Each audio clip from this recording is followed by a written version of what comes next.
When a country can't pay. What happens when debt stops growing? Imagine waking up one morning and discovering your country is broke. Not budget cuts broke, not tightening belts broke, but can't pay its bills broke. No money for imports, no money for public workers, no money to calm markets. This is what economists call a sovereign debt default. And while it sounds like something that happens on spreadsheets in distant capitals, the truth is far more personal. Because when a country defaults, ordinary people pay first. What default really means for daily life? For most citizens, a default doesn't arrive with a formal announcement. It arrives quietly. At the grocery store, prices start rising. Food becomes more expensive. Fuel costs jump overnight. Why? Because when governments can't borrow anymore, they often turn to printing money to cover basic expenses. And more money chasing the same goods means inflation. At the same time, businesses feel the pressure. Government contracts get canceled. Public projects stall. Hiring freezes turn into layoffs. Hospitals struggle to buy supplies. Schools lose funding. Public transport deteriorates.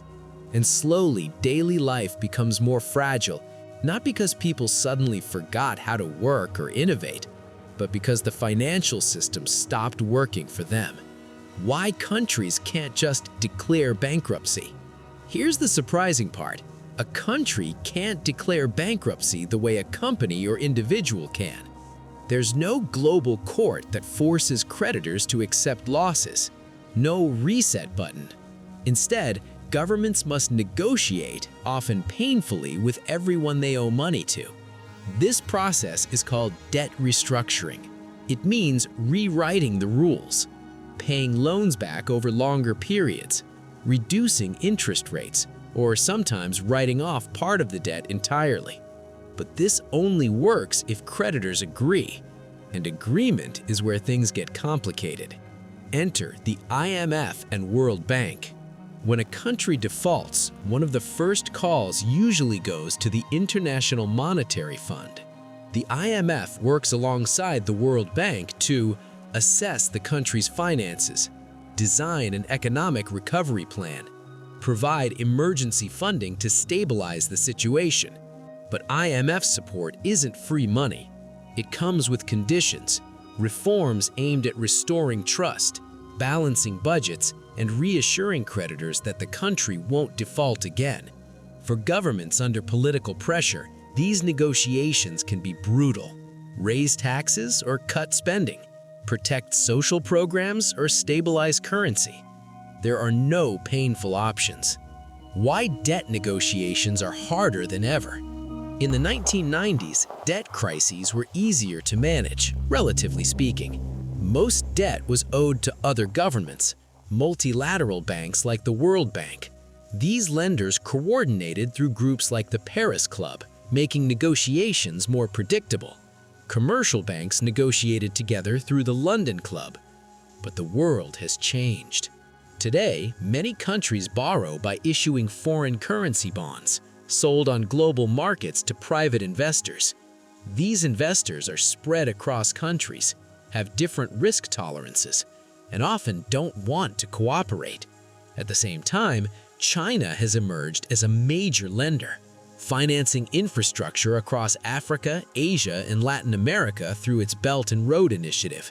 China is not part of the Paris Club. Its loans often follow different rules, and its approach to restructuring debt doesn't always align with Western institutions.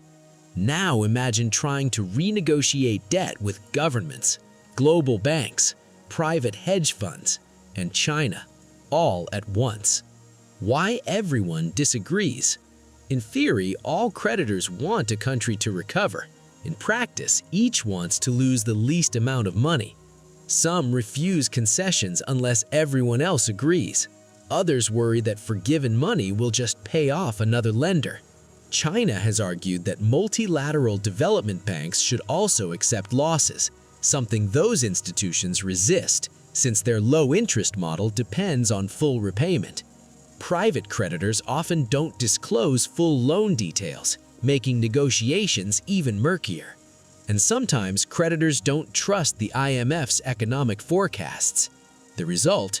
Talks that drag on for years. When delays become disasters, debt crises don't pause life. While negotiations stall, people adjust in painful ways. Families cut back on education. Doctor visits become rare. Nutrition worsens. The poorest households feel it first and hardest.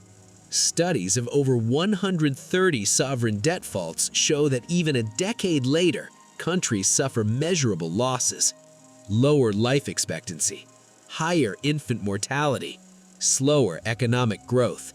In Zambia's case, researchers estimated that prolonged debt fault could have led to thousands of additional infant deaths each year. These are not abstract numbers. They are human lives shaped by financial delay. Why this is a global problem? At its core, the debt crisis isn't just economic, it's political. Global financial systems were built after World War II, largely by wealthy nations, and still reflect those power imbalances today. Borrowers often lack transparency. Creditors control information. Decisions affecting millions are made far from those who feel the consequences. And as the world faces climate change and development challenges, this system shows its limits. What change could look like? Organizations like the Open Society Foundations argue that debt resolution must become faster, fairer, more transparent. They support governments and civil society groups pushing for reforms that rebalance power between lenders and borrowers, especially in the global South.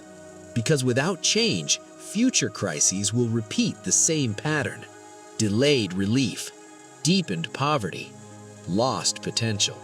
A story about people, not just money.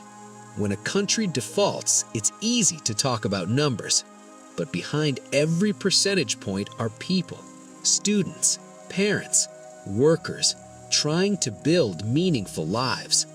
Understanding debt isn't about fear, it's about empathy, and recognizing that in an interconnected world, financial stability isn't just local, it's shared. Because when one country struggles, the ripple effects travel far beyond borders. And how we respond says a lot about the future we want to build together.